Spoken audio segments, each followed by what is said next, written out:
Hello everyone. So today we'll be starting with chapter 2, which is federalism. So in this chapter, let's see what are we going to study. In the previous chapter we noted that vertical division. Here we gave the example of Indian judiciary, that at the lowest we have subordinate courts, district courts. Then at the second level we have high courts, and at the topmost level we have the Supreme Court of India. Of power among different levels of government is one that is, one of the major forms of power sharing in modern democracy. And in this chapter, we focus on this form of, power sharing. We will, talk about this vertical division of power. In this chapter, we focus on this form of power sharing. It is most commonly referred to as federalism, and this is what federalism is. We begin by describing federalism in general terms. The rest of the chapter tries to understand the theory and practice, that how it is practiced and what is the meaning of it in theory. Of federalism in India, discussion in the federal constitutional provisions is followed by an analysis, of the federalism constitutional provisions. So we'll look at the constitutional provisions which are provided for a federal nation, then which is and how it has strengthened the policies and politics in practice. Towards the end of chapter we turn to local government, a new and the third tier of the Indian federalism. Okay, so what is federalism if we talk about it? uh you see, yep, let me see, is it clear or not? Yes.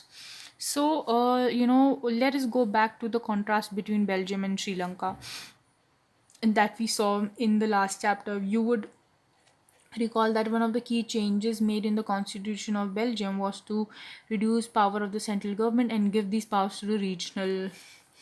We saw that how the power of the central government was reduced, and this power was given more to the at this regional level, that we saw that whether more in regions where more are Dutch speaking, more are more are French speaking, the powers were divided. So, and then then we also had a community government where members from this thing separate community government, where members from both parties were there.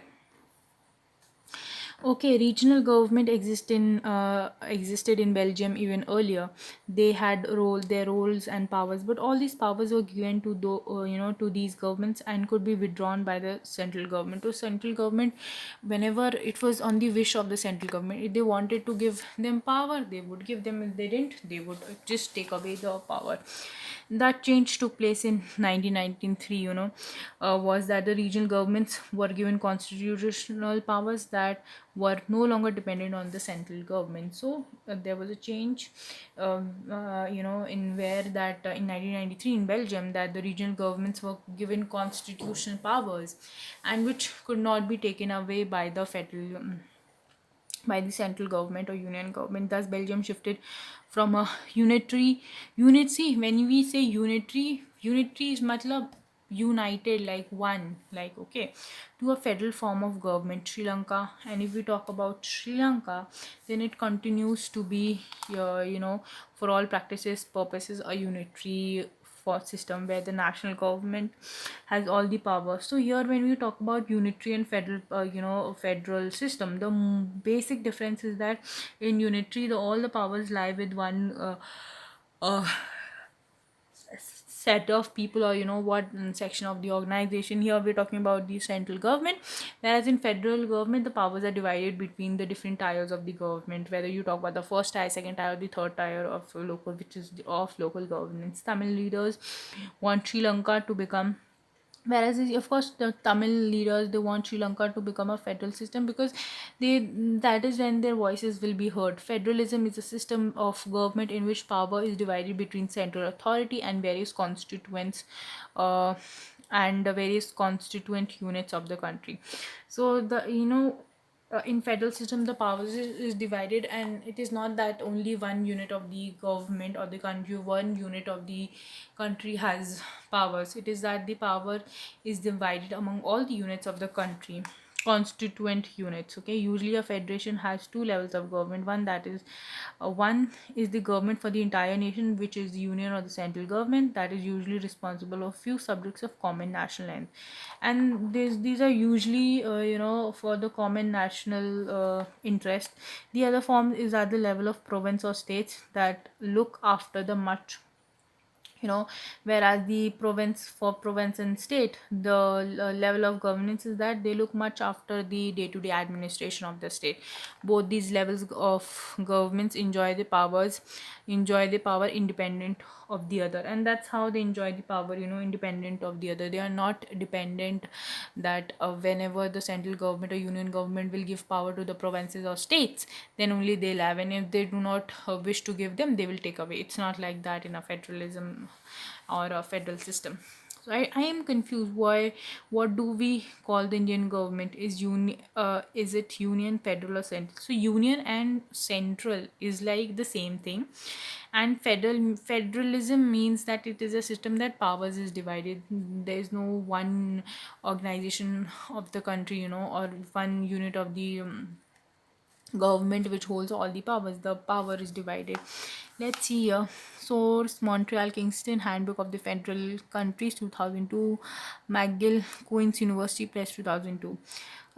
Though only 25 of the though only 25 of the world's 192 countries have federal political system, their citizens make up 40% of the world's population. Most of the large countries of the world are federal, world of federations. Can you notice the exception to to this rule in the map? So wherever this there is red now, there is a federal system. Matlab the powers is divided, and no one unit of the government, or in the country or organization, has all the powers. The powers are divided. Whether you see Canada, when you talk about United States of America, when it says United, means all the America was formed by the unification of all the different provinces which agreed to becoming part of this country, United States. And that is why you will notice that the people of United States, they have two passports, one of their state province, and the other of United States in general. So that is there. Also, and also they'll have two flags also. It's usually there. It's not necessary about the citizenship, because some provinces they have, some don't have, but two flags are sure. You can see Mexico also has, and you can see Brazil has, Argentina has, even Micronesia, this country, these small, islands on these have. Australia has, South Africa has it, Nigeria has it. Okay, then Ethiopia has it, United Arab Emirates has it, and then we have Belgium, Switzerland, Spain has it, Russia has it. China does not have federalism, because it's a unitary. All the powers lie with the central or the union government. Okay, so that's Malaysia has it, and so on. Which India also has it. Pakistan also had federation form system. Okay, so now we know.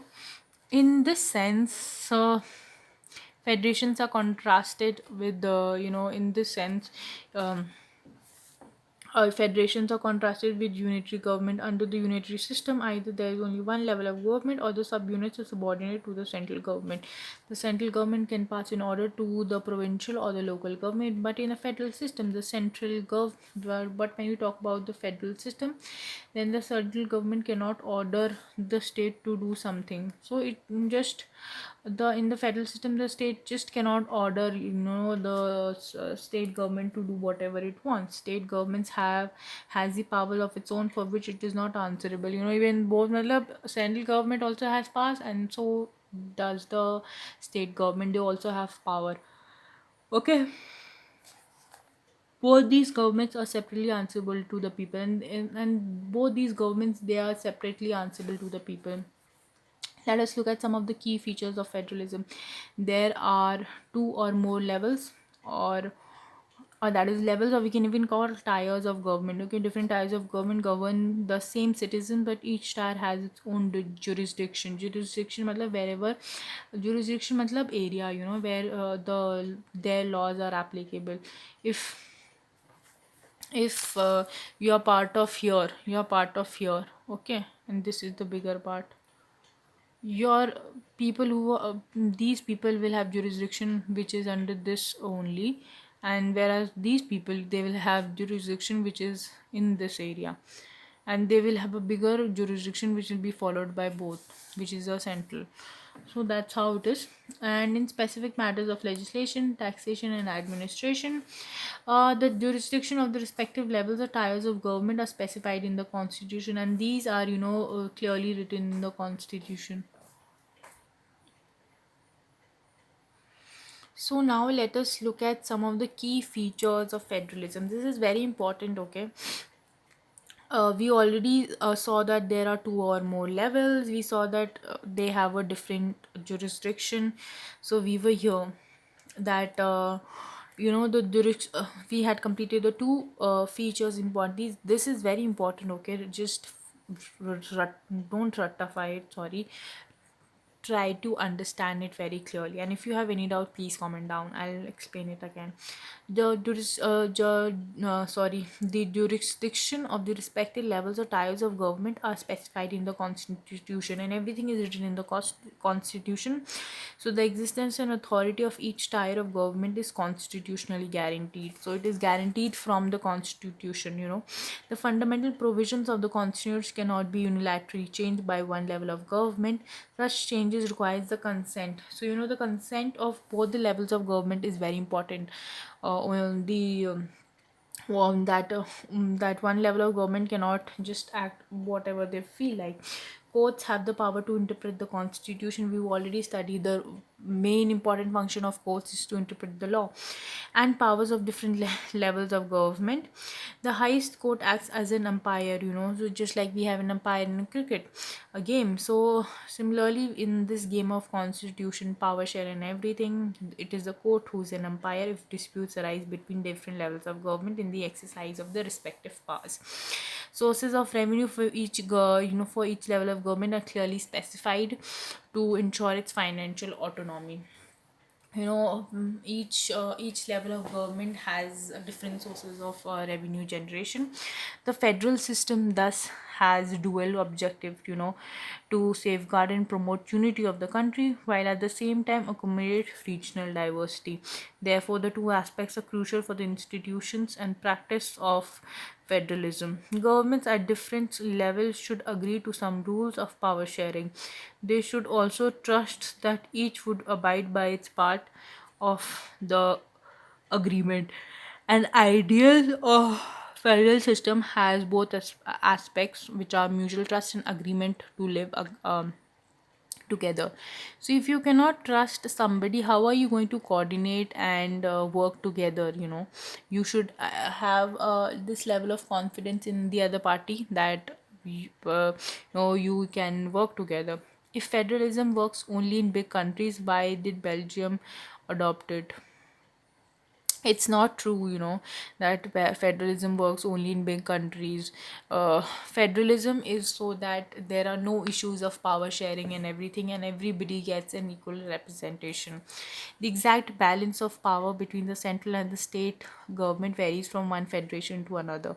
This balance depends mainly on the historical context in which the federation was formed. There are two kinds of routes through which federations have been formed. The first route involves an independent state coming together on their own to form a bigger unit, so that by pooling sovereignty and retaining identity, they can increase the security. This type of coming together federations include, I told you, like, you know that United States, how it is the name of United States of America has been given because different provinces, like states, they came together and they formed United States of America. Similarly, the case of Switzerland and Australia. Okay, so Australia is here, Switzerland is here. Mm, In this first category of federation, all the constituent states usually have equal power and are strong vis-a-vis the federal government. In and here all the, whether it's the state, provinces, the units, and at the bigger level the federation, at the center, they all have like equal power. Okay, so this balance of power is very important. For this is this is all about this balance of power only, that all the big conflicts, that happen in the world. The second route is where a large country decides to divide its power between between constituent states and the national government. For this, we have examples like India and Spain, Belgium. Here, because they know that peace can only come when different groups and social groups, and there's better representation, so they divide this power sharing. India, Spain, Belgium are example of this kind of holding together federation. So there are two types, okay, these are very important. Right, independent state, the second is here. In this second category, the central government tends to be more powerful vis-a-vis a state. So here, they are not at equal power. The central government has more power than these subunits, and very often different constituent units of the federation have unequal powers. And even the constituent units, the different states, sometimes they tend to have different power, or some might have more or less. Some units are granted, and whereas even some units might be granted special status. Jurisdiction is the area over which someone has legal authority. I told you like A and B. I gave you an example here that what it means. The area may be defined in terms of geographical boundaries or in terms of certain kinds of objects. So now we've seen coming together, uh, coming together federation and holding together federation, because uh, the the difference, okay. So guys, please remember this, the main features of federalism. This is very important. If you have any doubt, please comment down. I'll explain it again. So let's read here. Some Nepalese citizens are discussing the proposal on the adoption of federalism in their new constitution. This is what some of them said. Khagraj, I don't like federalism. It would lead to reservation of seats for different castes, groups as in India. Sarita says ours is not a very big country. We do not need federalism. Babulal says I'm hopeful that the Rai areas will get more autonomy if they get their own state government. Ram Ganesh says, I like federalism because it will mean that powers that were earlier enjoyed by the king will not be exercised by the elected representatives. Okay, so if you were participating with this, in this conversation, what would be your response to each of the sentence? Uh, which of these reflect a wrong understanding of what, so we have to find that wrong understanding of what federalism is, what makes India fair, and how can we say that India is a federal uh, country. So in the first is that it needs, it's not about that there will be reservation of seat. It's wrong because it's about more about representation. This whole game of power sharing is about, it's about to bring peace, because if they are not given power, to make policies, to make laws, and everything is not divided, then only certain people will be benefited, and that's wrong. That's not what a democratic nation is. So it's not that only big countries need it. Everybody, federalism can work for any country. I am. It's not that uh, that if you're federal this thing country, then you some regions will have more autonomy, and they will have if they have their own state government. It's not about that. It should be properly formulated in the constitution, and otherwise I like federalism because it will mean that powers were earlier enjoyed by the king will now be. It's not about power enjoying, it's about better how many times, like many times I've told, it's about more better representation and uh, speaking about what the people actually need. Okay, so there are many, apart from these, there are many other wrong understanding of federalism also. How do you think that India is federalism, and like what makes it a federal country? Let's read on that. We have earlier seen that how small countries like Belgium and Sri Lanka face so many problems of managing diversity. What about a vast country like India with so many languages, uh, religions and regions? What are the power sharing agreement in our country? How is power shared in our country? Let us begin with the constitution. India has emerged as an independent nation after painful and bloody partition. Soon after independence, several princely states became a part of the country. The constitution declared India as a, so it is the constitution which declared, mm, after the independence that we got from, Britain.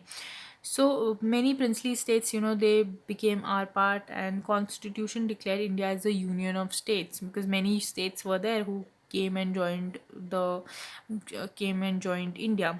Although it did not use the word federation, the Indian Union is based on the principle of federalism. It is not directly in the constitution that we are a federal nation, but we have the principle of federation. Let us go back to the seven features of federalism mentioned above. We can see all these features apply to the provisions of the Indian Constitution. The constitutional originally provided a two-tier system. So originally we had only two-tier system, that is at the central level, uh, union level, okay, and second at the state level. The union government, or what we call as the central government, representing the Union of India, and the state governance. Later a third tier. So this is very important. Okay. There was a two-tier system first, and then came a third third-tier federalism was added in the form of panchayats and municipalities. We've already read about what is a panchayat, gram sabha, and everything. Municipalities. We've already read about ward and everything. As in any federation, these different tiers enjoy separate. There's a separate jurisdiction. We already know what it means. The constitution clearly provided threefold distribution of legislative powers between union government and the state government. Thus it contains three lists. Okay, there is a threefold distribution of legislative powers between the union government and the state government, and there are three lists mainly. Union list, which includes subjects of national importance. Union matlab which is under the scope of the central government, and which includes important national important subjects like defense of the country, foreign affairs. So defense, because defense cannot happen at the there are so many countries that cannot happen at the level of state. It needs to happen at the level of national level. That is why defense, foreign affairs, banking, communication, currency. Nobody, no state can get have their own currency. It is the central government currency which works in all the places. They are included in this list because we need a uniform. And why is it so? Because we need a uniform policy on these matters throughout the country. If these policy will not be same, there will be so much of commotion, chaos, that it will be just, you will not be able to bear it. Okay, on these matters throughout the country, the union government alone can make laws relating to the subjects mentioned in the union list. So these all these subjects, these in for these the laws are made by only by the central government, and the state government doesn't have much say. Now comes the state list, which contains subjects of state and local importance. See, the central government has to see the things which are important at the national level, which represent the whole India. Whereas state list, we have local concerns and everything. So, which is like police, trade, commerce, agriculture happens at the local level. Irrigation, the state government alone can make laws relating to these subjects mentioned in the state list. So these are mentioned in the state list. uh Commerce, police because uh It's a local level thing: trade, commerce, agriculture, irrigation. So remember, when you have to remember, learn these. What is there in the state list, what is there in the union list. Now comes the third list, which is the concurrent list. It includes list of common interests. Matlab, here, this thing. First we talked about that there needs to be uniform policy, then we say that there are local and state importance. Then we are saying here that there are uh, topics which are of common interest. Matlab, they are going to be concerned with both the state and the union list, the union government, as well as the state government, such as education. Education has to be, if people are not educated, even the country prime minister has to be answerable for that. Education, forest, trade unions, marriage, adoption, because these don't happen only at the state level. These are like pura India ka level. Adoption, succession, both the union as well as the state government can make laws on the subjects mentioned in the list. If their laws conflict with each other, the law made by the union government will prevail. And if in the for the concurrent list, there's this confusion that whose say is going to be prevailing, then it is all you mostly the union which whose final word prevails. What about the subjects that do not fall in any of the three lists? So there are many subjects which are not part of either of the list. Subjects like computer software that came up after the constitution was made.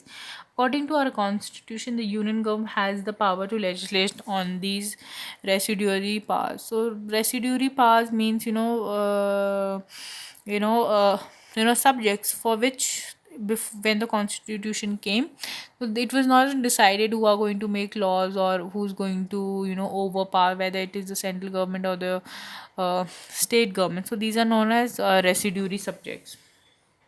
Okay, remember, we noted above that, and it's usually the union government that has the power. Okay, we noted that above, the most federations that are formed by holding together, example India, Belgium, do not give equal power to its constituent units. Thus all states in the Indian Union do not have identical powers. Yes, we do not have equal power because we are in holding together um, federation. Have some states enjoy special status. For example, Jammu and Kashmir has its own constitution. Now it is not there. Just Google up the Jammu and Kashmir constitution, and now it does not have. In last year August 2020, this thing came, and it doesn't have, no more has the status of special state. Special status. Many provisions of the Indian constitutions are not applicable to this state without approval of the state assembly. Indians who are not permanent residents of the state cannot buy land or house here. So we can just cut this much, okay? Because now this book was made before now, so this is not valid now.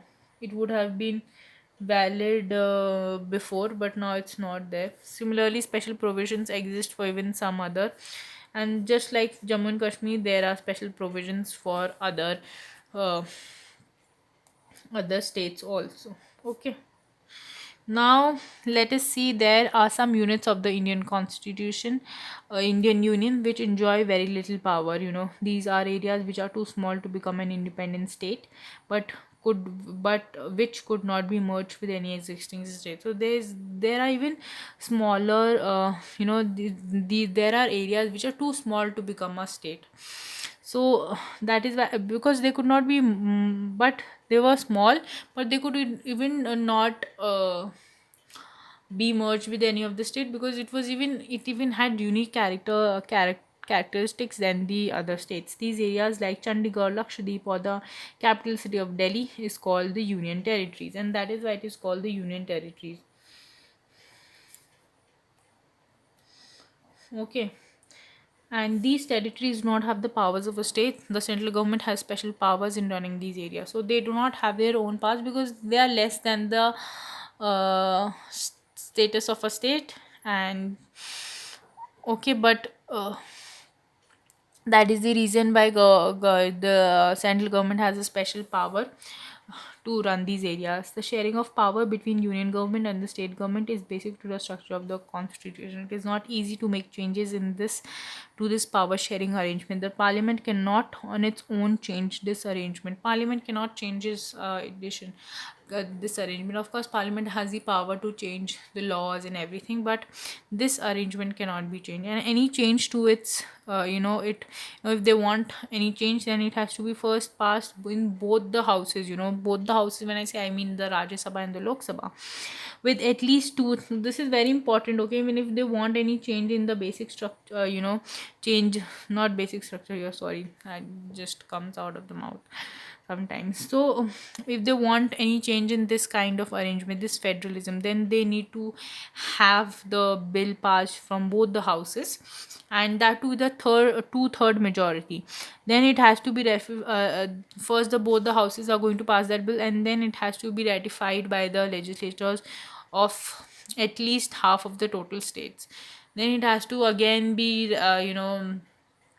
again has to be even signed by all, at least matlab sign, matlab ratify, matlab at least they have to agree, half the total states they have to sign that they are agree to. The judiciary plays an important role in overseeing the implementation of constitutional provisions, and of course every time it's the judiciary which plays an important role in overseeing whether there is implementation of the constitution provision or not, procedure or not. In case of any dispute, in the division of powers, it is the High Court and the Supreme Court.